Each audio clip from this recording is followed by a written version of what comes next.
Yunan mitolojisindeki Narkisos, su birikintisinde kendi yansımasına aşık olup orada donup kalmıştı. Bugünün narsistleri ise daha ustaca bir tuzak kurarlar. Sizi bir ayna yaparlar. Siz artık bir insan değil, onun büyüklüğünü yansıtan parlak bir yüzey haline gelirsiniz.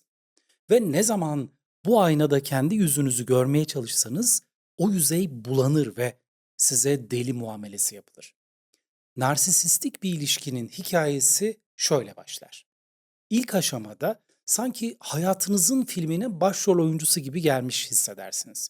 Aşk bombardımanı denen bu evre duyularınızı adeta felç eden bir yoğunluktadır. Sabahın altısında günaydın mesajları, size özel seçilmiş şarkılar, ben bütün hayatım boyunca seni aradım, şimdiye kadar sen nerelerdeydin gibi romantik cümleler. Beyniniz dopamin selinde boğulur ve şunu düşünürsünüz. Sonunda aradığım o kişiyi buldum. Ama bu bir balıkçının oltasına yem takmasından farksızdır. Yem ne kadar çekici görünürse içindeki çengel de o kadar derindir. Ama bir süre sonra tuhaf bir şey olmaya başlar.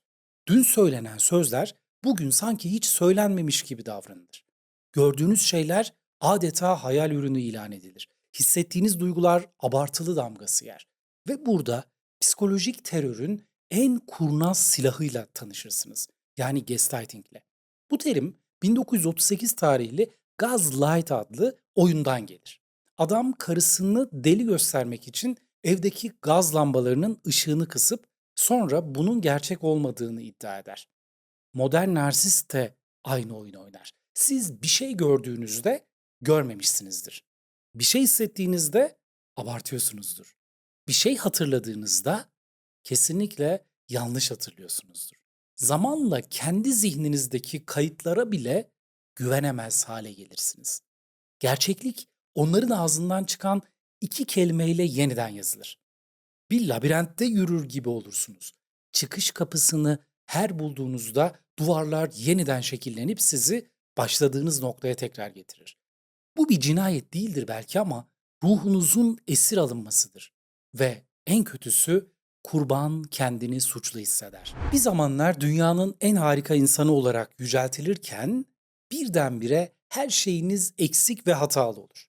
Gülüşünüz çok gürültülüdür, sessizliğiniz soğuktur, başarınız şans eseridir, başarısızlığınızsa öngörülebilir. Bu aşamaya değersizleştirme aşaması denir ve bir usturanın her dokunuşta biraz daha derinlere işlemesi gibidir bu. Narsist sizi kendi egosunun tahtında tutabilmek için sürekli küçültmelidir. Çünkü eşit bir ilişkide iki güneş yan yana duramaz. Birinin sönmesi gerekir ve onlar asla sönen taraf olmayı kabul etmez. Bir bonsai ağacı nasıl büyütülür? Kökleri budanır, dalları kesilir, her büyüme çabası bastırılır. Siz de narsistin duygusal bonsai ağacı olursunuz. O sizi şekillendirir gibi görünür ama gerçekte sizi boğar. Ve en acı gerçek şudur ki zamanla bunu normal karşılamaya başlarsınız. İnsanlar neden toksik bir ilişkiden çıkamadıklarını düşünürler. Aslında cevap basit ama rahatsız edicidir. Travma bağı yüzünden. Rehinelerin kendilerini kaçıran kişilere bağlanması gibi, yani Stockholm sendromu sürekli tehdit ve bir arada gelen sevgi kırıntıları beyninizde bir tür esaret bağı oluşturur. Nörobiyolojik olarak bakarsanız bu bağ gerçek bir aşktan bile daha güçlü hissettirebilir. Çünkü adrenalin ve kortizolle harmanlanmış dopamin tahmin edilebilir bir sevgiden çok daha yoğun bir kokteyldir. Beyniniz bir roller coaster'a binmiş gibidir. Korkunç düşüşler ve ardından gelen kısa yükselişler. İşte bunlar sizi bağımlı hale getirir. Biliyorum bana kötü davranıyor ama arada bir gerçekten iyi biri olabiliyor ve o anlar için de her şeye katlanıyorum gibi şeyler duyarsınız. İşte bu aç bırakılmış bir insana arada bir atılan ekmek kırıntısı gibidir.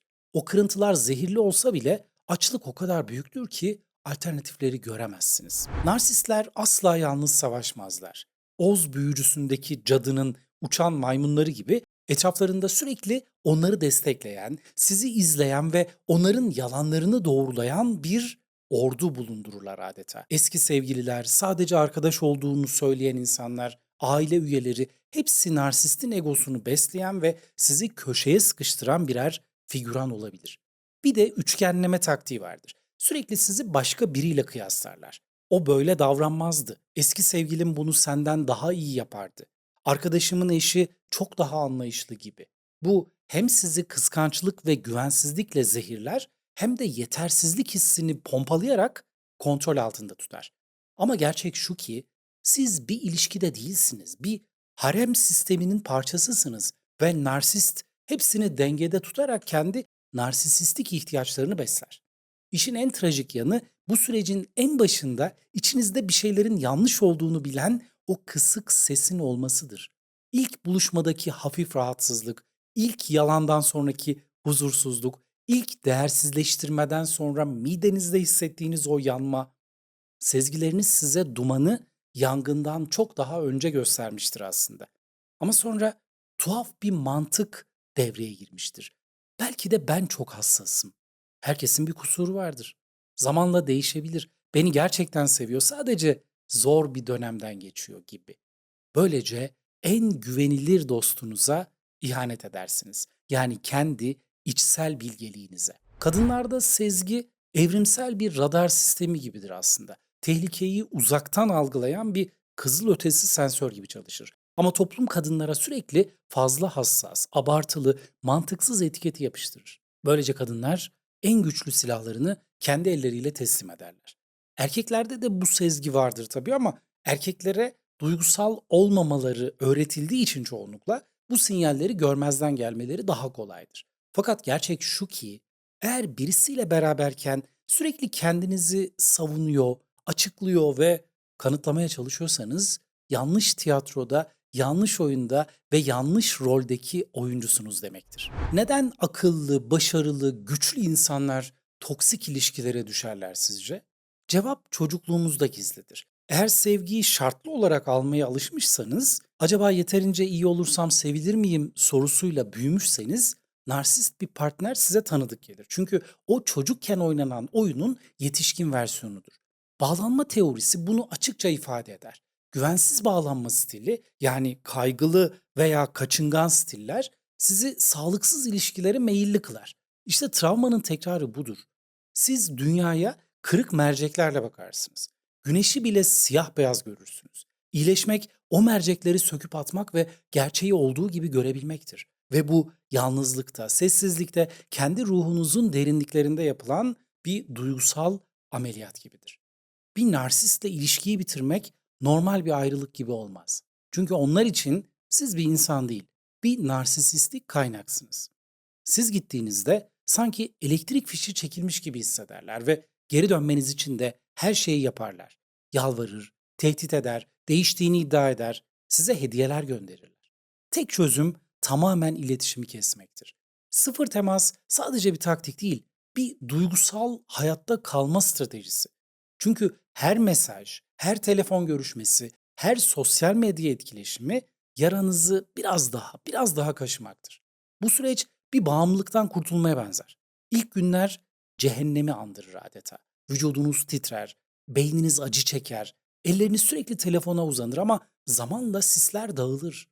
Ve bir sabah uyanırsınız ve fark edersiniz ki artık onu düşünmeden epeyce bir zaman geçirmişsiniz. Sonra bir gün, sonra bir hafta ve bu böylece devam eder ve alışmaya başlarsınız. Birçok kişi narsistlerle duygusal bir beraberliğe başlar çünkü ben onu değiştirebilirim gibi bir kurtarıcı düşüncesi vardır. Özellikle yüksek empatiye sahip insanlar narsistin çocukluktaki bu yaralarını görür ve onu iyileştirmek için adeta kendilerini feda ederler. Empati evet muhteşem bir insani nitelik ama narsistler empatinizi bir silah gibi size karşı kullanırlar. Beni şu dünyada anlayan bir tek sen varsın. Çocukluğum çok zor geçti. O yüzden ben böyleyim. Sadece seni sevdiğim için bu kadar duygusalım gibi şeyler duyarsınız ve siz o acıyı hafifletmeye çalışırken kendi ruhunuzu tüketirsiniz. Ama bir yangını kucaklayarak söndüremezsiniz. Sadece siz de yanarsınız. Yardım etmek güzeldir evet. Fakat kendinizi kurban etmek ne size ne de ona bir fayda sağlar. Bir narsistle ilişkiyi bitirmek hem bir ölüm hem de bir yeniden doğuştur. Eski haliniz o ilişkinin duvarları arasında yaralanmış bir şekilde kalır ve siz enkaz arasından yavaş yavaş çıkarsınız. İlk başta her şey bomboş hissettirir. Renkler soluktur, dünya sessizdir. Çünkü o ilişki size sahte bir amaç vermiştir. Onu mutlu etmektir bu. Ama şimdi asıl soruyla yüzleşirsiniz. Peki ben ne istiyorum? Bu korkunç ama hayat kurtarıcı bir sorudur. Belki hayatınızda ilk kez kendinize dönüp ben kimim ve ne istiyorum diye sorarsınız. Yalnızlık cezalandırıcı bir boşluk değil, verimli bir topraktır. Orada yeni bir ben filizlenir ve bu yeni ben bir daha asla kendi sesini bastırmayacak kadar da güçlüdür. Kendinize geldikten sonra artık toksik insanları kilometrelerce uzaktan bile tanırsınız. Onların taktikleri artık size komik gelir. Aşk bombardımanı mı? Çok hızlı gidiyorsun dersiniz. Gaslighting, bunu ikimiz de biliyoruz. Oyun oynamayalım lütfen diye karşılık verirsiniz. Değersizleştirme mi? Bu ilişki bana hizmet etmiyor. Sağlıcakla kal, hoşça kal dersiniz. Bakın artık sınırlarınız var. Ve bu sınırlar beton duvarlar değil, esnek ama sağlam bir savunma sistemi. Hayır diyebilirsiniz.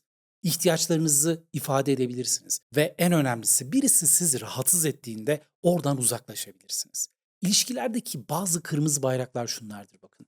Aşırı hızlı ilerleyen bir ilişki. Örneğin bir ay içinde evlilik konuşmaları. Sürekli başkalarını suçlama. Tüm eski sevgililerim deliydi gibi ifadeler. Sorumluluk alamama. Ben öyle demek istememiştim. Sen yanlış anladın gibi bir takım savunma karşılıkları. İhtiyaçlarınızı küçümseme, sosyal çevrenizden sizi izole etme ve sözlerin ve eylemlerin tutarsızlığı gibi. Bunlara ilave başka aklınıza gelen kırmızı bayrakları da lütfen yorumlarda paylaşın. Ve bu bayrakları gördüğünüzde koşarak kaçın. Çünkü artık hangi gemilerin sizi limana götüreceğini ve hangilerinin kayalıklara çarpacağını biliyorsunuz. Peki gerçek, sağlıklı bir sevgi nasıl hissettirir? Şöyle düşünün. Gerçek sevgi sizi büyüten bir gün ışığıdır. Yakmayan ama ısıtan bir ateştir. Ve gerçek sevgide kendiniz olursunuz. Maske takmaya gerek yoktur. Duygularınız geçerlidir ve gerçektir. Gaslighting yoktur. Büyümeniz kutlanır, kıskanılmaz. Sınırlarınıza saygı gösterilir, ihlal edilmez. Barış hissedersiniz. Sürekli bir alarm durumunda olmazsınız. Beraber gülüp beraber ağlarsınız. Ama asla ve asla aşağılanmazsınız. Gerçek sevgi sizi tamamlamaz. Siz zaten tamsınız. O sadece yolculuğunuzda yanınızda yürüyen bir yoldaştır. Masallarda prenses kulede bekler ve prens gelir onu kurtarırdı. Ama gerçek hayat o kadar basit değil. Kimse sizi kurtarmayacak. Çünkü asıl güç kendinizi kurtarmakta saklı. Narsisistik bir ilişkiden çıkmak bir savaş alanından dönmeye benzer. Evet, yara izleriniz var ama bu izler artık zayıflık değil, hayatta kaldığınızın bir kanıtı. Siz zehirli bir bahçeden çıkıp kendi ormanınızı dikmeye başlayan birisiniz. Bir gün uyanacaksınız ve şu gerçekle yüzleşeceksiniz. O ilişkiden çıkmak hayatınızın en doğru kararıydı aslında. Çünkü kendi sesini dinlemeden kimse başka birisiyle gerçekten dans edemez. İyileşmek bir yolculuktur. Son nokta değil. Bazı günler daha zordur ama bazı günler güneş doğar. Fakat her gün biraz daha, biraz daha kendinize yaklaşırsınız.